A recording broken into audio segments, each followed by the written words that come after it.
Assalamualaikum warahmatullahi wabarakatuh.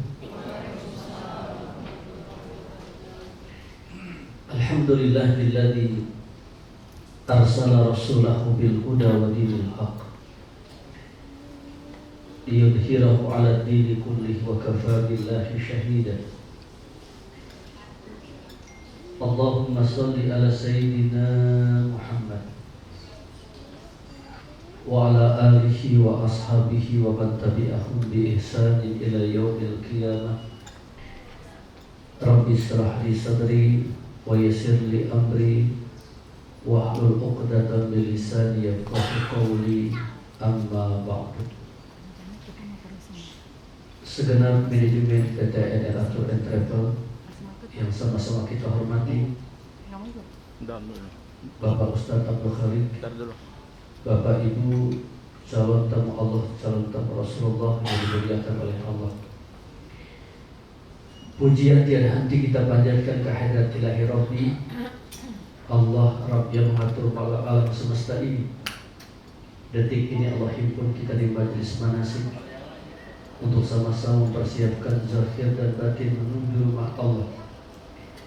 Satu harapan doa kita kepada Allah, mudah-mudahan perjalanan umroh yang akan kita laksanakan esok hari senantiasa kita semua diberikan kesehatan zahir batin, diberikan kekuatan dalam menjalankan ibadah, Allah berikan kekhusyuan, kenikmatan dalam menjalankan ibadah. Allah jadikan umroh kita umroh yang makbul, umroh yang diterima oleh Allah Subhanahu wa Ta'ala. Amin ya rabbal alamin. Kalau sudah doa berarti selesai manasik. Setuju apa enggak? Tadi saya menikmati bacaan Al-Quran yang dikumandangkan oleh Ustaz Abdul Khalid. Alhamdulillah saya tertidur, tapi alhamdulillah saya sudah bangun. Alhamdulillahilladzi ahyana ba'da ma amatana wa ilaihi nusyur. Segala puji bagi Allah yang telah menghidupkan kita setelah mematikan kita, dan hanya kepada Allah kita semua akan kembali. Baik Bapak Ibu dirahmati oleh Allah Subhanahu wa Ta'ala, waktu menunjukkan jam 13:53 menit. Kita sepakati insyaallah kita selesai manasik jam 7 malam baru selesai. Setuju? Setuju. Nah, coba aku mas dulu.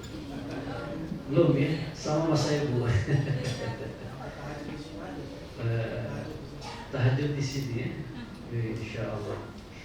Baik Bapak Ibu dirahmati oleh Allah Subhanahu wa Ta'ala, kita awali manasik kali ini dengan membaca kalimat talbiyah. Begitu kepada seluruh jemaah untuk mengikuti lafaz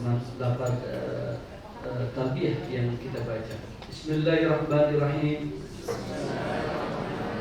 Labbaik Allahumma labbaik, labbaik la syarika laka labbaik, innal hamda wan ni'mata laka wal mulk la syarika lak. Labbaik Allahumma labbaik, labbaik la syarika laka labbaik, innal hamda wan ni'mata laka wal mulk la syarika lak.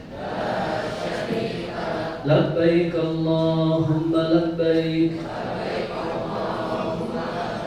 labbaik la syarika laka labbaik, innal hamda wan ni'mata laka wal mulk la syarika lak.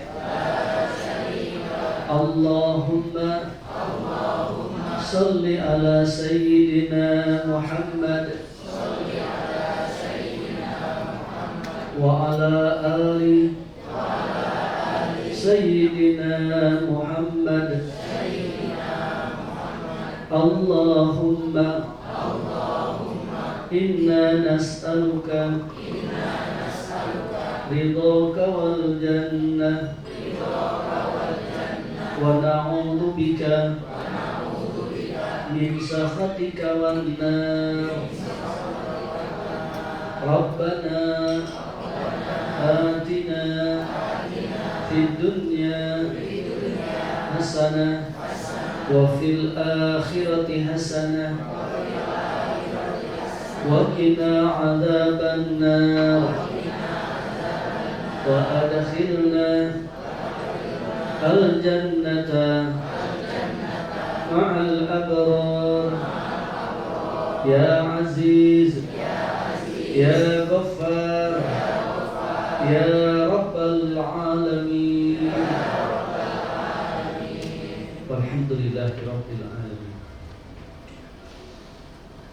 Bapak Ibu dirahmati oleh Allah Subhanahu wa taala, sekecil apapun kebaikan yang kita lakukan itu tidak lepas dari kudrah dan iradah Allah. Kudrah kehendaknya, kudrah kekuasaannya, iradah kehendaknya Allah. Dan sekecil apapun kebaikan yang kita lakukan itu tidak lepas dari taufik dan hidayah yang Allah berikan kepada kita. Ketika kita melaksanakan sholat tahajud dan kita merasakan nikmat sholat tahajud itu, sungguh ini adalah merupakan nikmat taufik dan hidayah yang Allah berikan kepada kita. Ketika kita merasakan nikmatnya bersedekah, sungguh ini adalah merupakan nikmat hidayah dan taufik yang Allah berikan kepada kita.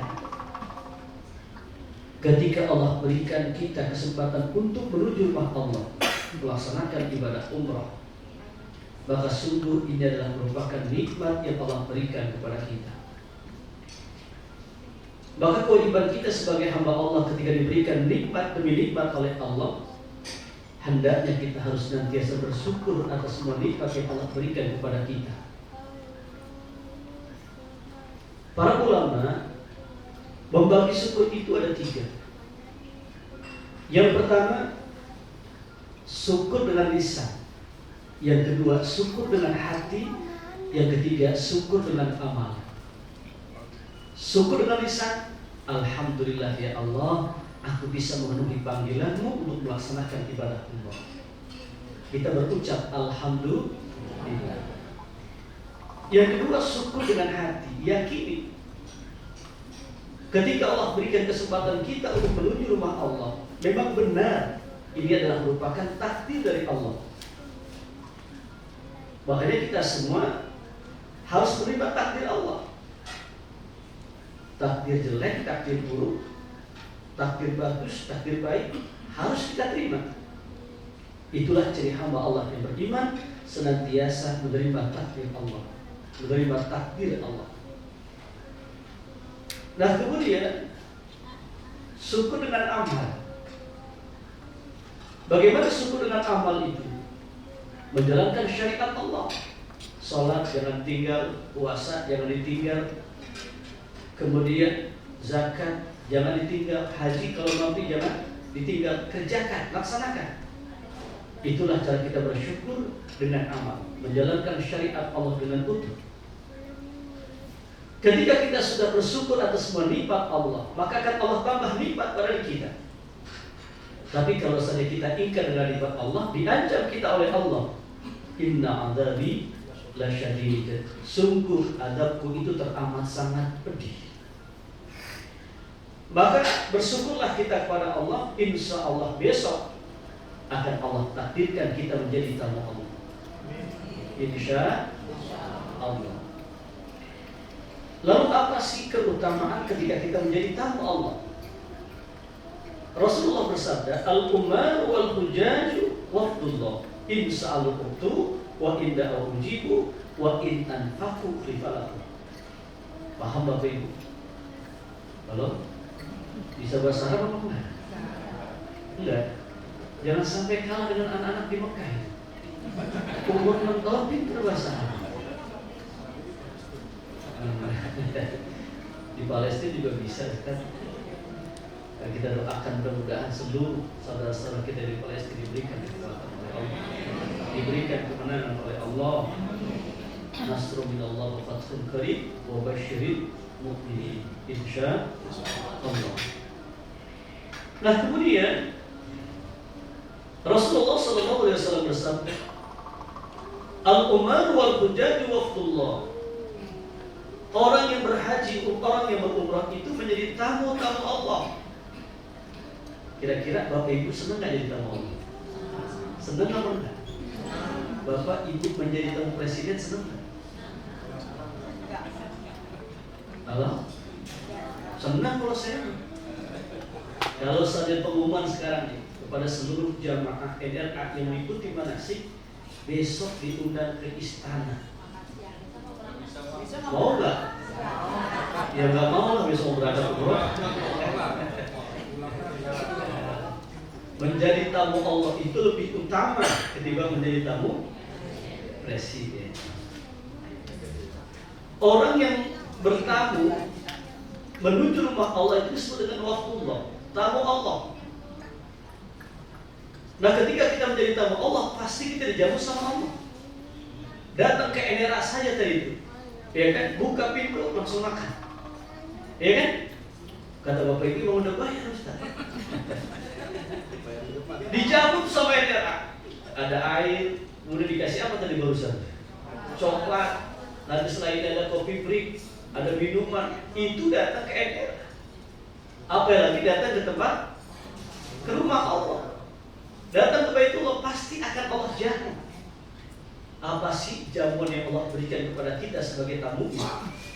Al-umratu ilal umrati kafaratun lima bainahuma. Dari umrah yang satu ke umrah yang lain, itulah merupakan ampunan dosa.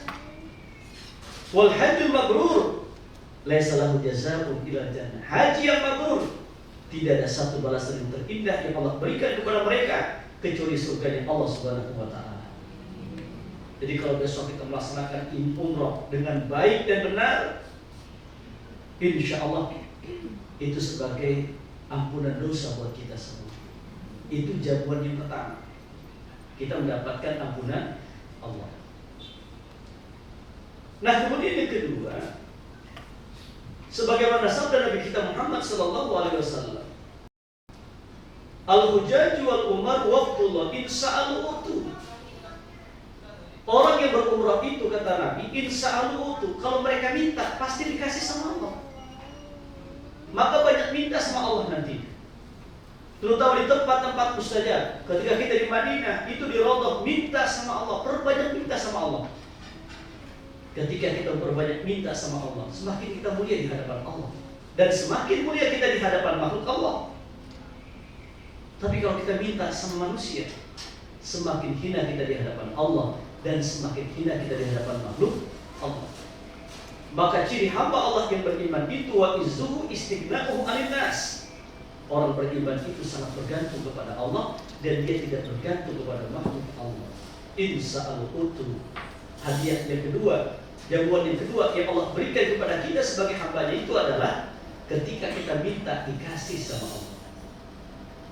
Wa inda aujibu.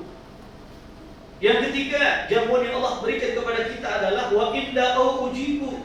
Doa-doa kita itu dijabah sama Allah. Doa-doa kita diijabah oleh Allah. Nah, cuma nanti kalau doa itu perhatikan etika doa. Yang pertama, doa itu sunnah dalam keadaan berwudu. Yang kedua, menutup aurat. Yang ketiga, menghadap kiblat. Yang keempat, kita memuji Allah dulu. Alhamdulillahirabbil alamin. Minimal begitu. Kemudian jangan lupa selipkan salawat. Jadi syarat terijabah doa salah satunya adalah dengan salawat. Alhamdulillahirabbil alamin, itu kan pujian kepada Allah. Kemudian Allahumma sholli ala sayyidina Muhammad, itu salawat. Baru kita doa. Allahumma ighfir lil mu'minina wal mu'minat wal muslimina wal muslimat wal ahya'i minhum wal amwat. Doakan seluruh kaum muslimin dan muslimat, baik yang masih hidup apalagi yang telah wafat. Doakan kedua orang tua kita. Rabbi ighfirli wa walidayya warhamhuma kama rabbayani shaghira. Baru doa buat kita. Setelah itu doa untuk orang lain. Kemudian jangan lupa tutuplah doa itu dengan membaca salawat. Itu di antara syarat terijabahnya doa kita. Jadi kata Nabi, kalau kita berdoa di sana itu doa kita mustajab. Perbanyak doa, perbanyak doa, perbanyak doa. Jadikan besitan hati kita, lintasan hati kita itu adalah doa. Dari hotel menuju masjid doa, pulang dari masjid doa, mau belanja doa, pulang belanja doa. Doa terus. Wa in anfaqu li falah. Jamuan yang Allah berikan kepada kita sebagai tamunya itu adalah wa in anfaqu li falah. Ketika kita berinfak, bersedekah di tanah suci, itu akan Allah ganti dengan berlipat ganda. Insya Allah. Saya ingat Pak, ketika dulu tahun berapa sih lupa ya, waktu hajian, saya berangkat ke Masjid Nabawi itu. Kemudian biasa kalau pulang kan kita kasih uang banyak tuh, minta itu cleaning service itu ya, khidmat Masjid Nabawi. Mereka itu pada berdiri, nggak minta sendiri doang, cuma kita harus paham. Maka dalam Islam itu ada sa'il, ada mahrum. Kalau sa'il itu mereka minta, mereka butuh dan berani minta, itu namanya sa'il. Kalau mahrum itu mereka butuh, cuma malu kalau minta. Kita harus paham yang punya, gitu ya, paham nggak? Itu ada sa'il, ada mahrum. Mereka tuh diem aja diri. Nah, kalau punya uang rezeki kasih. Nah, itu dibuktikan sama Allah. Ketika kita berinfak, bersedekah di sana, itu Allah ganti dengan berlipat ganda. Nah, kemudian yang selanjutnya, insya Allah nanti kita akan memenuhi panggilan Allah melaksanakan ibadah umrah. Apa itu umrah? Secara harfiah, umrah itu adalah amara yu'ammiru, meramaikan. Maka orang yang berumrah itu adalah orang yang meramaikan syiar Allah, Masjid Nabawi, Masjidil Haram, yang di dalamnya terdapat Ka'bah Musyarrafah, Maqam Ibrahim, Sofa, Marwah, Multazam, dan lain sebagainya. Nah, kemudian secara etimologi, terminologi, secara istilah, umrah itu adalah al-qasdu ila baitil haram linusuk, mengajakkan diri kita untuk menuju tanah haram yang tujuannya adalah untuk ibadah kepada Allah Subhanahu wa taala. Jadi luruskan niat ketika kita ingin menuju Mekkah Al-Mukarramah, Madinah Munawwarah, tujuannya itu adalah untuk ibadah kepada Allah. Jadi bukan untuk belanja Bapak Ibu, bukan untuk jalan-jalan, bukan untuk traveling, tapi tujuannya adalah untuk ibadah kepada Allah Subhanahu wa taala. Nah, kemudian umrah itu memiliki rukun. Apa itu rukun? Rukun itu sesuatu yang wajib kita lakukan. Dan kalau salah satu rukun itu kita tinggalkan, maka umrah kita itu gak sah. Apa itu rukun umrah? Yang pertama adalah ihram, yang kedua tawaf, yang ketiga sa'i, yang keempat tahallul, yang kelima tertib. Jadi berumrah itu adalah berihram, bertawaf, bersa'i, bertahallul, selesai. Paham Bapak Ibu? Udah paham selesai dari manasik ya? Jadi berumrah itu adalah berihram, bertawaf, bersa'i, bertahallul, selesai. Ya, pulang. Jadi ihram, tawaf, sa'i, tahallul, dan melaksanakan daripada ibadah-ibadah yang lainnya. Itulah umrah. Ihram itu besar kaitannya dengan niat. Niat itu adalah merupakan pondasi awal untuk membangun sebuah ibadah. Diterima atau tidak, berkualitas atau tidak, ritual ibadah yang kita lakukan itu tergantung dengan niatnya. Maka sebelum kaki menginjakkan tanah suci, sebelum kita berangkat menuju rumah Allah, sebelum kita berangkat ke Madinah, satu hal yang mesti kita tanamkan pada hati kita adalah luruskan niat semata-mata adalah untuk mencari keridhaan Allah. Ilahi anta maksudi wa ridhoka matlubi a'tini mahabbataka wa ma'rifataka. Ya Allah, hanya Engkau yang kami tuju, ridhomu lah yang kami incar-incar dalam hidup ini. Berikan ma'rifatmu, ilmu dan hikmahmu kepada kami. Insya Allah. Jadi luruskan niat untuk melaksanakan ibadah pada Allah. Ikhlaskan niat. Saya tanya Bapak Ibu, kira-kira besok berangkat umroh itu ikhlas apa enggak? Jawab yang kompak, ikhlas apa? Ikhlas. Para ulama mengajarkan ciri orang ikhlas itu gak bicara kalau dia ikhlas. Ikhlas apa enggak? Insya Allah. Ini sudah kelihatan wajah-wajah orang ikhlas. Ya kan? Sudah kelihatan wajah-wajah orang yang penuh dengan masalah. Emang hidup ini penuh dengan masalah. Boleh jadi yang paling banyak masalah itu lagi ngomong. Ya, hidup itu adalah ujian. Namun ingat, ujian itu adalah merupakan tanda cinta Allah kepada seorang hamba. Idza ahabballahu 'abdan ibtalahu liyasma'a tadarru'ah. Apabila Allah mencintai seorang hamba, maka hamba itu diuji oleh Allah sehingga Allah ingin melihat rintihan hamba itu di tengah malam. Maka ujian itu dijadikan sebagai tanda untuk mendekatkan diri kepada Allah. Nah, kemudian kita berihram. Berihram itu pergunakan pakaian putih. Kenapa putih? Kata Nabi, athhar wa atyab, lebih bersih, lebih suci. Maka kenakanlah pakai ihram itu warnanya putih. Rasulullah itu kan senang warna putih, senang warna hitam, senang warna hijau, senang warna merah baru. Itu warna kesukaan Rasulullah Shallallahu Alaihi Wasallam. Saya tanya ibu-ibu, sudah punya baju warna hitam, warna putih, warna hijau, warna merah? Sudah semua?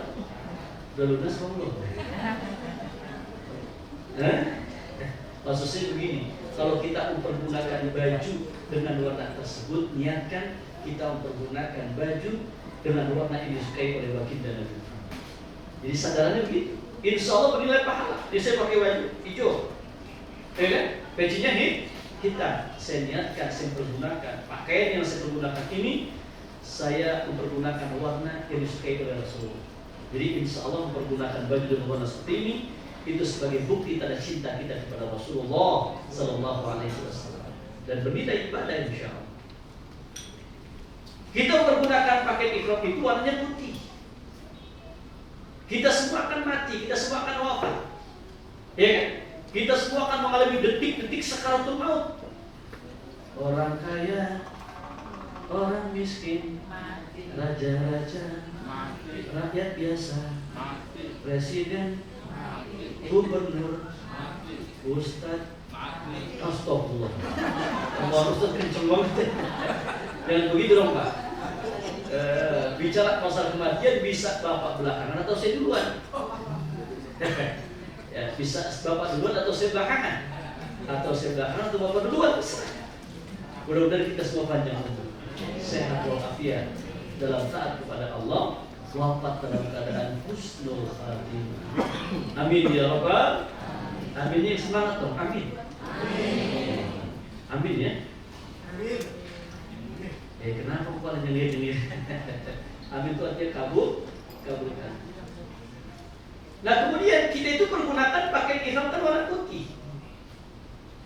Ketika kita wafat, yang pertama kita akan dimandikan. Setelah dimandikan kita akan dikafani, dibungkus dengan kain putih, persis kain ihram yang kita kenakan. Ini menunjukkan betapa hamba-hamba Allah yang beriman itu harus senantiasa ingat dengan kematian. Ketika kita sebagai hamba Allah ingat dengan kematian, ini adalah merupakan tanda ciri hamba Allah yang cerdas. Kata Nabi, akhyasu min ummati aktsaruhum dzikran maut wa asyaddu istidadan. Yang paling pandai, yang paling cerdas di antara umatku adalah mereka yang paling banyak mengingat mati dan mempersiapkan hidup setelah mati.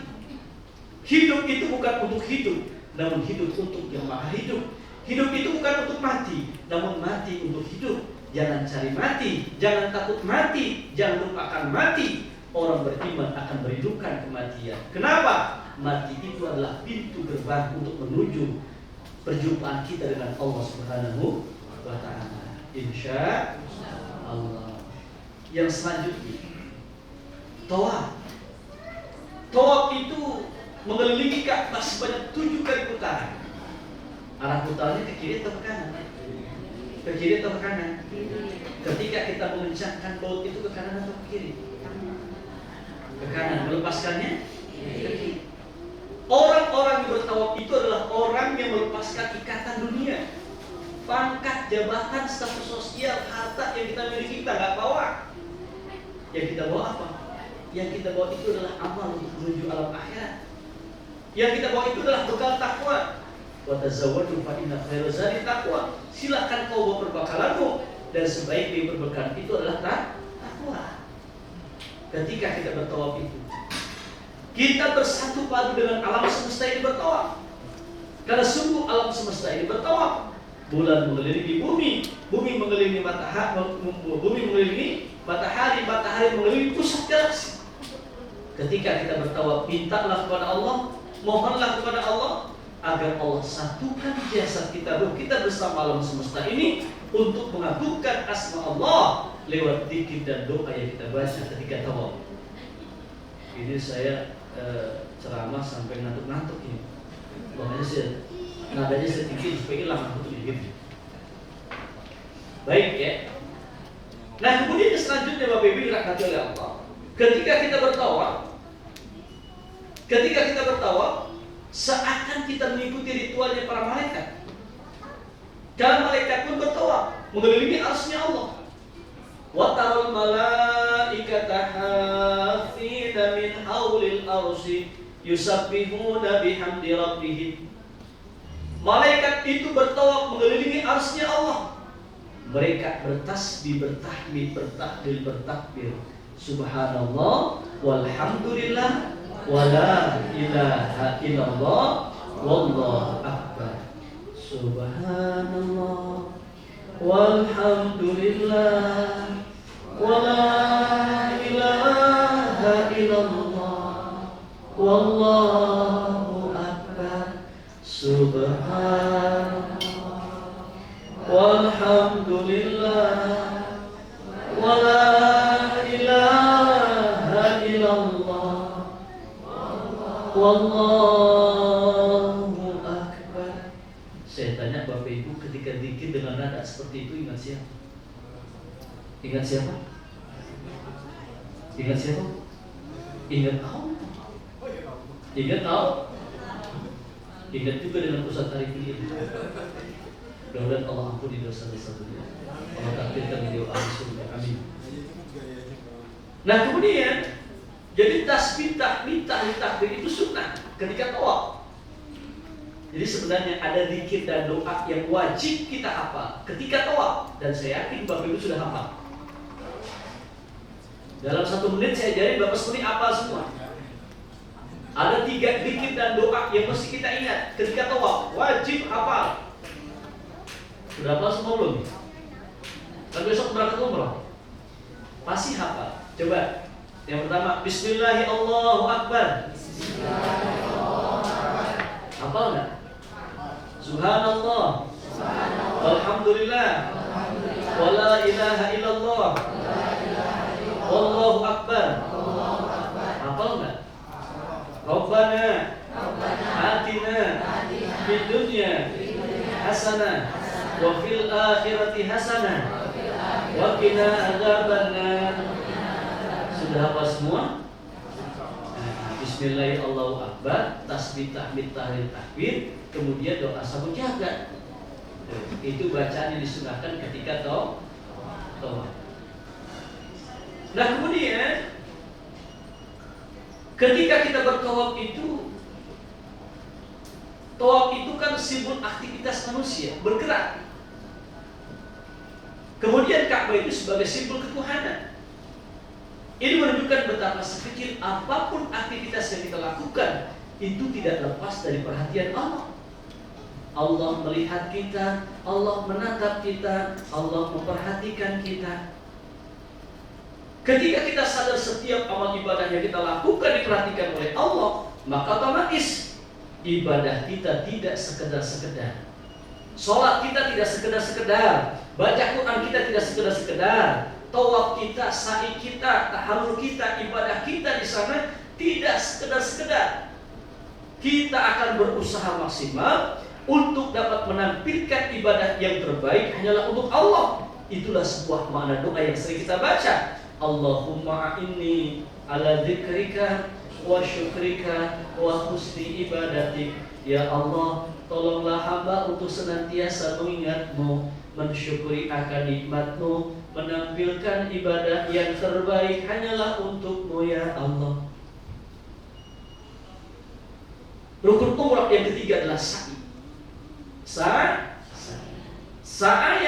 Usaha, ikhtiar. Usaha itu wajib, ikhtiar itu wajib, namun tidak wajib hasil. Kenapa? Allah yang menentukan. Kewajiban kita sebagai hamba Allah, sebagai umat Nabi Muhammad, berdoalah maksimal. Kemudian berikhtiarlah maksimal. Barulah masalah itu kita serahkan kepada Allah. Itulah yang disebut dengan tawakal. Tafwidul amri ilallah ba'dal ikhtiyar wa du'a. Menyerahkan segala sesuatu kepada Allah setelah kita berusaha maksimal dan doa maksimal. Dan itu digambarkan ketika hamba Allah bersa'i antara Safa dan Marwah. Safa itu artinya kesucian, Marwah itu artinya adalah tujuan. Berarti salah satu daripada tujuan hidup ini adalah untuk mencari kesucian diri. Kenapa? Karena kita akan berjumpa dan bertemu dengan Zat yang Maha Suci, itu Allah Jalla Jalaluhu. Naik kita ke bukit Safa, kita turun menuju Marwah. Dari Marwah kita turun ke Safa. Naik turun antara Safa dan Marwah itu merupakan satu gambaran dalam hidup. Tidak selamanya kita di atas, pada satu saat kita akan di bawah. Tidak selamanya kita jadi pejabat, satu saat kita akan menjadi rakyat jelata. Tidak selamanya kita hidup, satu saat kita akan wafat. Itulah keberadaan manusia, itulah kelakuan manusia, digulirkan oleh Allah Subhanahu wa taala, dan itu sudah menjadi sunnatullah. Wa tilkal ayyamu nudawiluha bainan nas. Itu digambarkan ketika hamba Allah bersa'i antara Safa dan Marwah. Nah, kemudian yang ketiga itu adalah yang keempat, tahallul. Tahallul itu menggunting rambut minimalnya 3 helai rambut. Yang laki-laki, bapak-bapak, halo? Sunnah untuk dicukur habis. Sunnah untuk dicukur habis. Kira-kira bapak-bapak ikhlas gak besok untuk membotak kepala? Insya Allah. Oh, takut kejebak lagi. Pokoknya harus dicukur habis. Doanya begitu. Karena Rasulullah itu pernah berdoa, Allahumma ighfir lil muhallikin, Allahumma ighfir lil muhallikin, Allahumma ighfir lil muhallikin. Ya Allah, ampuni dosa-dosa orang yang mencukur habisnya ketika bertahallul. Sampai 3 kali doa itu diulang oleh Rasulullah. Sahabat bertanya yang mendengar, walil muqassirin ya Rasul, bagi orang yang memendekkan rambutnya bagaimana ya Rasul? Walil muqassirin, dan untuk orang-orang yang memendekkan rambutnya. Jadi kalau yang cukur habis rambutnya itu mendapatkan 3 kali doa dari Rasulullah. 3 doa dari Rasulullah. Sementara orang yang berdoa cuma 1 kali itu mendapatkan orang yang memendekkan rambutnya, dia mendapatkan 1 doa dari Rasulullah Shallallahu Alaihi Wasallam. Bapak-bapak mau 3 atau mau 1? Pak, mau 3 atau mau 1? Hah? Apanya yang 3?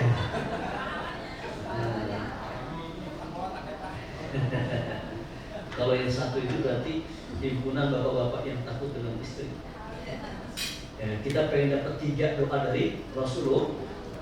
Insya, maka hidupkan sunnah itu. Kalau bisa kita cukur habis kepala kita itu.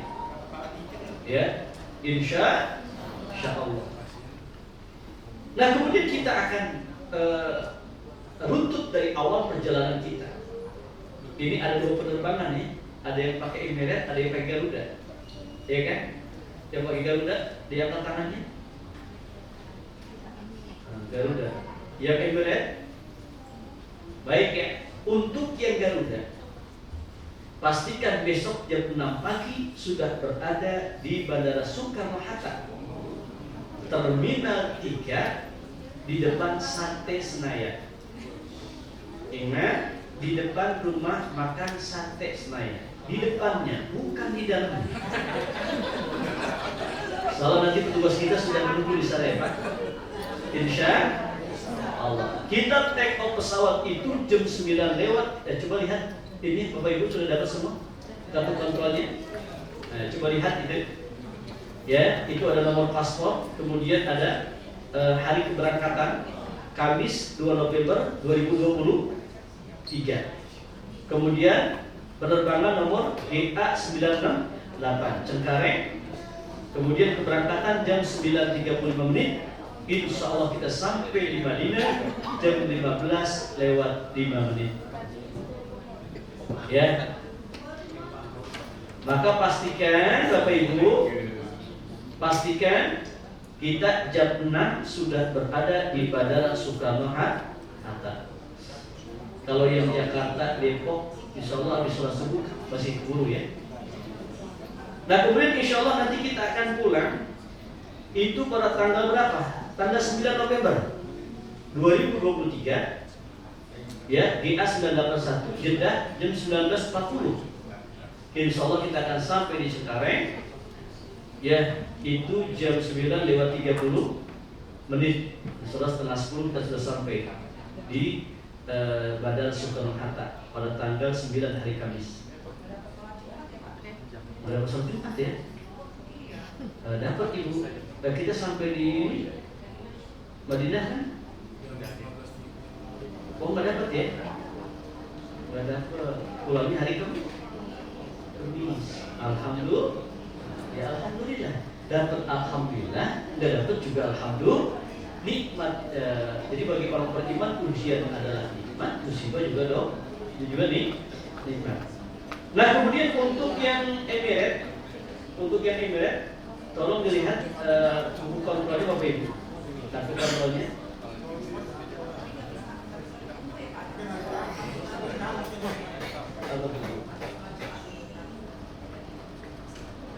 Kita kan dari Jakarta menuju Madinah jam 9 lewat 35 menit, sampai di Madinah jam 15 lewat 5 menit. Hari Kamis, Jumat tadi dapat gak? Dapat di Madinah. Baik ya, iya. Kemudian untuk yang Dubai itu jam 17.40 ya. Pastikan jam 1 sudah jam 13 sudah berada di Bandara Soekarno-Hatta pada zuhur. Nanti pelaksanaan sholat zuhur dan asar di jamak kosong di Bandara Soekarno-Hatta. 2 rakaat zuhur, 2 rakaat asar. Itu untuk yang menggunakan Emirates. Ya. Sudah paham Bapak Ibu ya? Baik. Sekarang kita akan rutut perjalanan kita. Dari Jakarta menuju Madinah itu sekitar 9 jam. Nanti sampai di Madinah, atau dari Dubai menuju Madinah ya. Dubai langsung Madinah ya. Madinah. Dari Jakarta perjalanan menuju Madinah sekitar 9 jam. Dari Dubai ke Madinah itu sekitar 2 jam setengah. Sampai di Madinah kita turun dari pesawat langsung menuju bandara, proses imigrasi. Ya, nanti kita akan antri untuk stempel imigrasi. Biasanya setelah kita selesai stempel imigrasi itu, langsung kita akan turun ke bawah menuju tempat pengambilan bagasi. Koper-koper kecil tolong dibawa masing-masing. Koper besar ditinggalkan. Nanti ada porter kita yang akan membawa koper besar itu, membawa keluar sampai ke bis, dan insya Allah nanti koper besar itu kita akan temukan di depan kamar kita masing-masing. Baik yang pakai Emirates atau yang menggunakan Garuda ketika sampai di Madinah. Nah kemudian setelah proses imigrasi selesai, koper semua sudah beres, itu yang agak lama nanti kita akan nunggu di atas bis. Mohon kesabarannya. Memang umrah itu harus membawa berkarung-karung kesabaran. Maka nanti kita pun setelah kita keluar, kita masih menunggu ya koper-koper kita. Nanti akan dibereskan oleh porter kita, oleh petugas kita. Setelah beres semua, kemudian kita sudah semua standby di atas bis, kita baru jalan dari bandara menuju hotel kita. Perjalanan dari bandara menuju hotel kita sekitar 30 menit. Ya, langsung nanti insya Allah kita akan mendapatkan kunci kamar kita masing-masing, kemudian masuk ke kamar kita masing-masing. Dan insya Allah nanti sekitar jam 17 kita sudah sampai di Madinah Munawwarah. Nah, menurut kami untuk pelaksanaan sholat zuhur dan asar untuk yang Garuda itu sebaiknya kita laksanakan itu di atas pesawat saja. Kita laksanakan sholat zuhur dan asar. Nanti kalau sudah ada berkumandang dari pesawat, kita melaksanakan sholat zuhur dan asar di atas pesawat. Ya kan, khawatir nanti kita ada delay dan lain sebagainya, karena proses imigrasi itu agak lama. Kalau kita akan melaksanakan sholat asar di Madinah, khawatirnya nanti nggak dapat waktu, ya. Maka bisa kita laksanakan sholat zuhur dan asar itu di atas pesawat untuk kemudahan perjalanan kita. Nah, kemudian sampai kita di Madinah, apa yang kita lakukan? Yang pertama, ketika kita sampai di Madinah itu, pertama kita mengucapkan Alhamdulillahirabbil alamin. Ya Rabb, terima kasih atas semua nikmatmu. Kau takdirkan aku berada di kota Madinah Munawwarah, kota Rasulmu, kota yang sangat mulia, kota yang sangat istimewa. Kemudian sampaikan salam kepada baginda Nabi Muhammad. Assalamualaikum ya Rasulullah, Assalamualaikum ya Habiballah, Assalamualaikum ya Nabi Allah. Sampaikan salam kepada para sahabat. Assalamualaikum ya ashab Rasulillah sallallahu alaihi wasallam. Maka insya Allah maghrib nanti kita sudah bisa melaksanakan sholat ya maghrib di dalam Masjid Nabawi insya Allah. Nah, kemudian hari berikutnya insya Allah nanti kita akan berziarah ke Raudhah. Untuk masuk ke Raudhah sekarang ini harus menggunakan tasrih, ya, dan itu akan diurus oleh petugas kita yang ada di Madinah. Nanti kita akan menunggu kapan kita ziarah ke Raudhah. Ya, sekarang kita bisa belum tentukan karena kita harus menunggu jadwal tasrih itu. Ya, biasanya kalau bapak-bapak itu biasanya itu pada asar. Kalau ibu-ibu pagi, gitu ya, biasanya seperti itu. Nah, namun kemungkinan ini masih bisa berubah karena kita akan menunggu proses tasrih. Kapan kita akan mendapatkan izin bisa masuk ke Raudhah. Ya, maka tolong nanti kepada seluruh jamaah aktif di grup WA untuk bisa melihat informasi kapan sekiranya kita bisa masuk ke Raudhah. Nah, kemudian ketika kita nanti sudah keluar tasrih, kita akan masuk ke Raudhah. Biasanya bapak-bapak itu waktu asar, biasanya jam 3 itu kita akan kumpul di lobi hotel, kemudian langsung menuju Masjid Nabawi. Nanti setelah kita melaksanakan sholat asar, kita langsung antri untuk bisa masuk ke Raudhah. Ya, jadi sekarang kita berbaris, kemudian antri, baru masuk. Ya, nah, itu memang waktunya agak lama. Maka mohon kesabaran, sekitar 1 jam kita antri.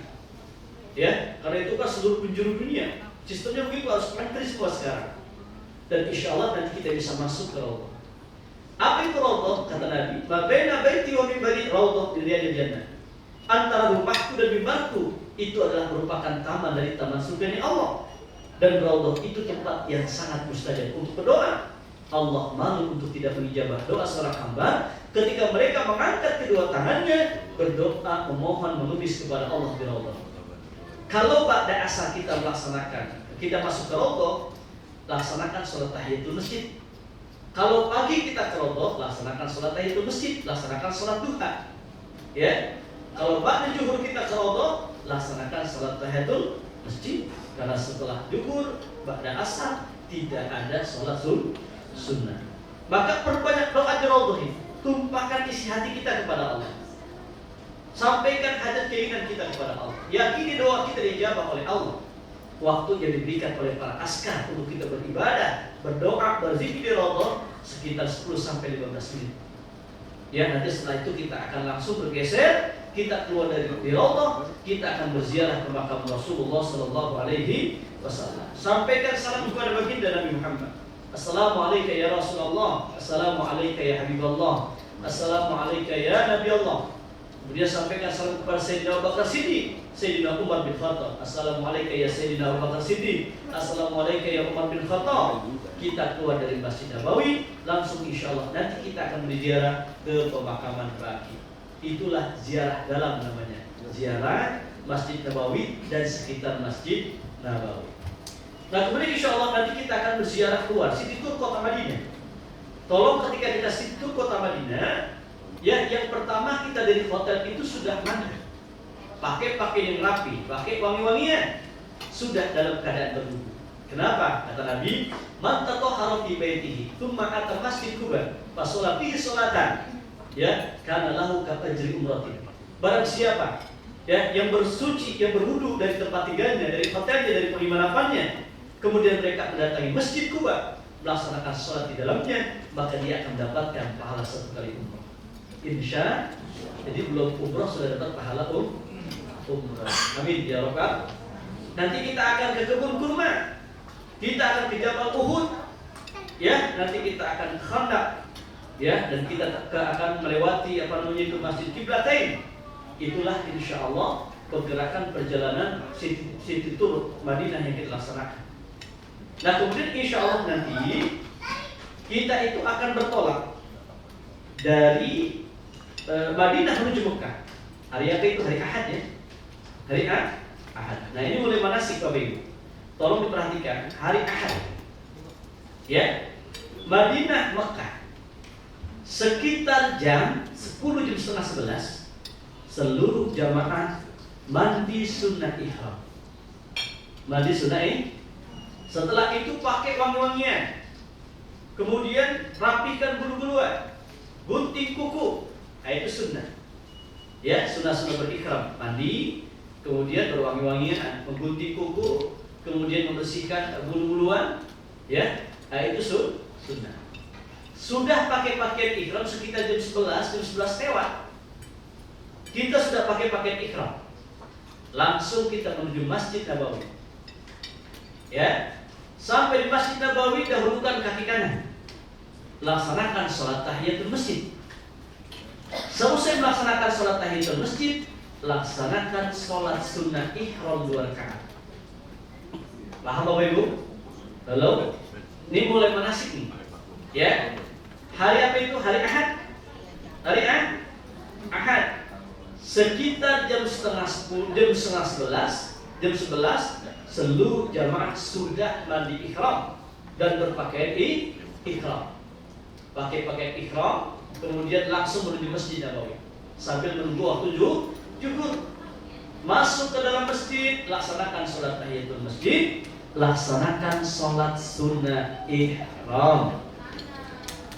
Kemudian ada berkumandang, kita qobliyah zuhur, kita melaksanakan sholat zuhur bersama imam Masjid Nabawi. Ikut dengan imam masjid sholat zuhur. Selesai melaksanakan sholat zuhur, langsung melaksanakan sholat asar. Habis sholat zuhur, assalamualaikum warahmatullah, assalamualaikum warahmatullah, langsung bangkit laksanakan sholat asar. Berapa rakaat? Bisa 2 rakaat, bisa 4 rakaat. Kalau 2 rakaat berarti dijamak qasar takdim. Kalau 4 rakaat berarti dijamak saja, tidak dikos qasar. Baik, paham Ibu? Setelah itu langsung kita menuju hotel, makan siang terlebih dahulu.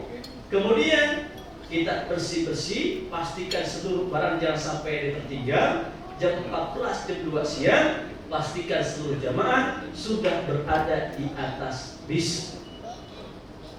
Nah kemudian kita akan bertolak dari Madinah menuju Mekah. 20 menit perjalanan kita akan mampir di Masjid Bir Ali atau Dzulhulaifah. Ya, nanti kita akan berhenti di Masjid Bir Ali, kita turun dari bis langsung menuju masjid, laksanakan sholat tahiyatul masjid 2 rakaat. Selesai melaksanakan sholat tahiyatul masjid 2 rakaat, langsung menuju bis. Nanti di atas bis kita akan bersama-sama menjatuhkan niat melaksanakan ibadah umrah. Bagaimana lafaznya, sudah hafal semua? Bismillahirrahmanirrahim. Labbaik Allahumma umratan nawaitul umrata wa ahramtu biha lillahi ta'ala. Sudah hafal? Ya kan besok mau berangkat umroh belum hafal. Yang belum hafal nanti ikuti lafaz niat yang dibimbing oleh ustaz begitu aja. Ya Bu? Insya Allah. Nah, di atas bis itu kita sudah menjatuhkan niat melaksanakan ibadah umroh. Yang mesti kita ketahui, setelah kita menjatuhkan niat melaksanakan ibadah umroh, berlakulah larangan-larangan ihram. Apa sih larangan ihram itu? Yang laki-laki, bapak-bapak belum? Yang pertama, tidak boleh mempergunakan alas kaki yang menutup tumit. Yang kedua, tidak boleh menutup kepala. Yang ketiga, tidak boleh mempergunakan pakaian yang berjahit. Tidak boleh mempergunakan pakaian yang berjahit. Tidak boleh menutup alas kaki. Tidak boleh mempergunakan alas kaki yang menutup tumit. Tidak boleh menutup kepala. Ibu-ibu tidak boleh menutup muka. Tidak boleh menutup telapak tangan. Larangan yang berlaku bagi laki-laki dan perempuan. Tidak boleh berwangi-wangian. Tidak boleh menggunting kuku. Tidak boleh berkata-kata jorok, la rafata wala fusuqa. Tidak boleh melakukan sesuatu yang fasik, maksiat kepada Allah. Enggak boleh berbantah-bantahan, enggak boleh berantem, enggak boleh hasud, enggak boleh dengki. Ya. Kemudian tidak boleh bercemburu bagi suami istri. Ya, tidak boleh merusak tanaman, tidak boleh membunuh hewan buruan, tidak boleh berperang, tidak boleh melakukan akad nikah. Itulah larangan ihram. Dan larangan ihram itu berlaku setelah kita menjatuhkan niat melaksanakan ibadah umroh. Paham Bapak Ibu? Paham ya? Setelah kita niat dan menjatuhkan niat, dan setelah kita niat mengetahui larangan ihram, kita akan berjalan bertolak dari Bir Ali menuju Mekkah Mukarramah. Maka di atas bis itu senantiasa kita disunahkan untuk mengumandangkan kalimat talbiyah. Yang laki-laki sunnah untuk diangkat suaranya. Yang ibu-ibu sunnah untuk direndahkan suara. Perjalanan dari Bir Ali menuju Mekah sekitar 4-5 jam. Insya Allah sekitar jam 8 malam waktu Isya kita sampai di kota Mekah Al-Mukarramah. Insya Allah. Sampai kita di Mekah langsung menuju hotel. Nanti saya ajak langsung ke restoran, makan dulu. Makan itu penting. Nah, cuma jangan banyak-banyak makan. Ya, minumnya jangan terlalu banyak. Kenapa? Nanti kita akan masuk ke dalam Masjidil Haram. Kita melaksanakan tawaf dan lain sebagainya. Ya, setelah makan malam, langsung kita menuju kamar kita masing-masing. Nanti kita tentukan kita akan kumpul di lobi hotel sekitar jam 10 malam. Pada seluruh jamaah mohon untuk kumpul di lobi hotel jam 10 teng. Mohon kepada seluruh jamaah untuk memperhatikan waktu yang kami tentukan, jangan sampai lambat. Paham Bapak ya? Nanti di lobi hotel kita akan mendapatkan handset. Ya, itu untuk tawaf. Ingat, handset yang diberikan oleh RRA itu sifatnya hak guna pakai, bukan hak milik. Nggak boleh dibawa pulang. Nah, nanti setelah kita melaksanakan tahallul, dimohon kepada seluruh jamaah untuk mengumpulkan handset. Kenapa? Kalau hilang nanti kesian motoibnya. Itu gajinya bisa dipotong gitu. Ya, tolong jangan dibawa pulang. Nanti setelah kita kumpul di lobi hotel, setelah kita makan siang, sudah dalam keadaan berwudu, langsung kita akan menuju Masjidil Haram. Ya. Masuk ke dalam Masjidil Haram, dahulukan kaki kanan, baca doa Allahumma antas salam wa minka salam. Terus nanti kita akan melaksanakan sholat maghrib dan isya terlebih dahulu di dalam Masjidil Haram. Ya, insya Allah nanti saya akan menjadi imam di Masjidil Haram. Dan alhamdulillah saya sering menjadi imam di Masjidil Haram. Alhamdulillah, cuma jamaah merah doang. Ya kan? Nah, kita akan melaksanakan sholat maghrib dan isya. Ya, maghrib 3 rakaat, isya 2 rakaat. Kita melaksanakan sholat maghrib dan isya di jamaah akhir. Langsung kita akan melaksanakan rukun umrah yang kedua adalah tawaf. Sofa Marwah 1 kali hitungan, Marwah Sofa 2 kali hitungan, Sofa Marwah 3 kali hitungan, terus berawal di Sofa, berakhir di Marwah. Jarak antara Sofa dan Marwah sekitar 400 meter. Jadi kalau kita berjalan 7 kali putaran berarti 2,8 kilo. Sekitar 3 kilo kita akan berjalan antara Sofa dan Marwah dan tempuh sekitar 45 menit. Kalau tawaf biasanya setengah jam selesai. Ya. Nah kemudian kita akan ke Bukit Sofa. Kita hadapkan tubuh kita ke Ka'bah. Sofa itu tempat yang sangat mustajab untuk berdoa. Maka nanti kita akan bawa seluruh jamaah itu ke atas Bukit Sofa. Kita hadapkan tubuh kita ke Ka'bah. Kita berdoa. Jamaah mengikuti lafaz doa yang kami baca. Setelah itu silakan doa masing-masing. Ya. Nah kemudian langsung nanti kita dari Sofa menuju Marwah. Antara Sofa dan Marwah kita akan melewati lampu berwarna hijau. Yang laki-laki disunahkan untuk berlari-lari kecil sambil membaca doa Rabbighfir warham wa'fu wa taqarram wa tajawaz amma ta'lam innaka ta'lam ma la na'lam innaka antallah al-a'azzul akram. Sudah hafal semua? Belum? Nah, ikutin. Bismillahirrahmanirrahim.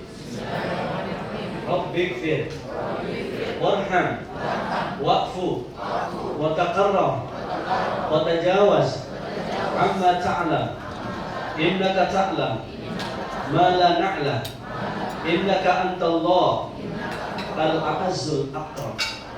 Itulah doa yang kita baca ketika melewati lampu berwarna hijau dan yang laki-laki disunahkan untuk berlari-lari kecil. Kita akan mendekati Bukit Marwah. Ketika kita mendekati Bukit Marwah, kita sunnah untuk membaca doa Inna Safa wal Marwata min sya'airillah faman hajjal baita aw itamara fala junaha alaihi ay yatawafa bihima wa man tatawwa'a khairan fa innallaha syakirun alim. Sampai kita ke Bukit Mar, kita turun tua apa sih kita nggak kasih, ya kan? Mumpung Allah kasih kita rezeki, mumpung Allah berikan kita kesempatan. Ibu kita belum pernah haji, ibu kita belum pernah umroh, bapak kita belum pernah haji, belum pernah umroh, mereka sudah meninggal dunia. Maka kewajiban anak itu adalah untuk senantiasa berbakti kepada orang tua, baik yang sudah hidup, yang masih hidup ataupun yang sudah meninggal dunia. Dengan cara seperti itu. Sebagaimana dalam sebuah hadis, ada seorang laki-laki datang kepada Rasul, ya Rasul, innali awawan, aku punya orang tua dan aku senantiasa berbuat baik kepada kedua orang tuaku ketika orang tuaku hidup. Kaifa bil birri ba'da mautihim ya Rasul, bagaimana cara aku berbuat baik kepada kedua orang tuaku ketika orang tuaku telah meninggal dunia. Ini kalau mau modal ngantuk-ngantuk begini tuh. Ya. Itu dari pagi saya bangun tuh, ya. Kemudian tadi ngisi ceramah maulid dulu, baru langsung kemari. Ya kan? Pulang nanti ngisi pengajian. Malam ngisi ibu-ibu pesantren. Pagi langsung kita ke bandara. Pulang tanggal 9 tuh hari apa? Hari Kamis. Hari Jumat itu saya sudah ada jadwal di Sukabumi. Dari Sukabumi nanti langsung ke Bandung ke Solo, Solo langsung ke Madura. Itu pun kalau ada yang undang. Ya. Amin. Mudah-mudahan ada gitu ya. Alhamdulillah ya. Nah kemudian ya sampai di mana tadi? Sesungguhnya aku memiliki kedua orang tua dan aku senantiasa berbuat baik kepada kedua orang tuaku ketika orang tuaku hidup. Bagaimana cara aku berbuat baik kepada kedua orang tuaku ketika orang tuaku telah meninggal dunia? Apa jawaban Nabi? Yang pertama kata Nabi, anta saddaqa lahumma ma'a sadaqatika. Engkau sedekah, kemudian kau niatkan sedekahmu itu untuk ayah dan ibu yang sudah wafat. Maka kalau sedekah itu niatannya buat orang tua, ya kan, insya Allah kita akan mendapatkan 2 pahala sedekah, yang kedua pahala birrul walidain. Yang kedua kata Nabi, wa anta hujjala umma hijatika, kau berhaji, kau niatkan haji untuk ayah dan ibu yang sudah wafat. Kau berumrah, kau niatkan umrahmu itu untuk ayah dan ibu yang sudah wafat. Maka berdasarkan hadis sahih tersebut, para ulama membolehkan kita untuk melakukan badal umroh atau haji. Insya yang ada rezeki badalin semua. Insya Allah. Nah kemudian nanti kita akan tawaf lagi, sa'i lagi, tahallul lagi. Ya, kita selesai melaksanakan ibadah umroh yang kedua. Jadi program umroh itu dari kita ada 2 kali. Kalaupun nanti ada jamaah yang ini 3 kali, silahkan koordinasi ke ustadznya yang ada di bis itu, minta diajak ke Tan'im, Masjid Aisyah. Ya kan? Tan'im. Bisa kita nanti naik apa namanya itu? AIS gitu ya. Bancongan itu kan cuma 10 real pulang pergi, ya kan? Kalau 10 orang kan berarti 100 real. 10 selesai. Bisa, ya? Untuk umroh yang ketiga. Ajak ustadznya, jangan sampai sendiri, jangan. Ya, nanti kalau terjadi ada sesuatu yang kita tidak inginkan, ya kami tidak bertanggung jawab karena tidak ada koordinasi dengan kita, gitu ya. Nah kemudian nanti kita akan melaksanakan daripada tawaf wadah, tawaf perpisahan. Nanti mohon tunggu kapan waktunya, kita akan share di grup kita kapan pelaksanaan tawaf wadah. Baik, kami dirahmati oleh Allah Subhanahu Wa Taala. Demikian materi manasik yang saya sampaikan.